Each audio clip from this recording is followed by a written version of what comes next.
President Caron, thanks so much for taking the time here today. How would you sum up your 3-year term as president of the Métis National Council? It's great to be here, Dennis. Over the last 3 years, I've said it before and I'll continue saying it. It's been the honor of a lifetime to serve as the Métis National Council president for these last 3 years. Something that I certainly didn't think I would do in my lifetime. It was never truly an aspiration of mine, but it was something that, after being asked by our community to do, has been just an absolute honor and an incredible experience to get to serve the nation in this capacity. In your recent statement on the Métis Nation Saskatchewan withdrawing from MNC, you mentioned that the organization's at a crossroads, but that you've proposed a promising road forward for MNC's ongoing existence. What does that road look like? So yeah, and it's not just the Métis National Council that's at a crossroads. I think truly the entire Métis Nation is at a crossroads at this point in time, as the idea of the implementation of self-government and treaty is something that is so brand new to this country, something that our ancestors obviously have dreamed of with our right to self-determination and right to self-government. But as we go down these pathways, it's new for everyone, and to understand what's best for the Métis Nation is the crossroads that we're at right now. For the Métis National Council, as I've said, I'll say it again and again, is that there's a place for the Métis National Council here in Ottawa to maintain this national space for all of our Métis governments, in one way or another, to potentially come back to at one point in time.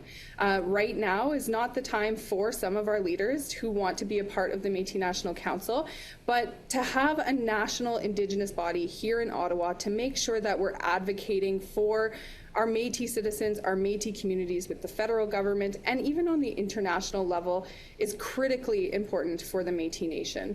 So with the withdrawal of Métis Nation Saskatchewan, I have worked with our team here.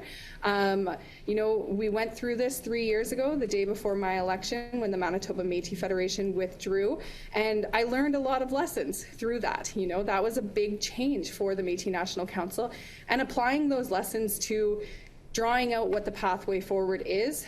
So we've done just that. We've made sure that we've checked with all of our teams here, and we've presented it to each of our remaining governors to determine what the pathway is to move forward. Well, your term ends in about 48 hours or so. Have you considered staying on until things are sorted out, a new leader chosen? So, great question. So the postponement of the annual General Assembly and the election for the Métis National Council was a decision that was made unanimously by all Board of Governors members on August 30th, signed off by BC, Alberta, Saskatchewan, and Ontario. And the reason for that was because we, of course, have our expert panel report that is going to be delivered to the Board of Governors on October 15th. The presidents of the Métis National Council decided that it was best in our best interest to have all of the information before we got to that General Assembly, which was why it was determined that they would postpone. In the Métis National Council bylaws, which are also currently under reform, there are some ambiguities in there. There are ambiguous clauses that have been used in the past to unilaterally extend terms of presidents and do harm to the Métis National Council. And so the principled stance that I am taking is that my term is 3 years. I was elected on September 30th of 2021. My term must come to an end before the 3-year date is up. So I will not be extending my term. That was communicated to all of our presidents. And so there will be, a maximum period of 45 days where there is no president of the Métis National Council. They will continue to be governed by our remaining Board of Governors and an interim CEO to ensure that the business of the Métis National Council is not impeded. Do you think that the Métis National Council is going to survive this current turmoil? Will there be a Métis National Council in 50, 60 days from now?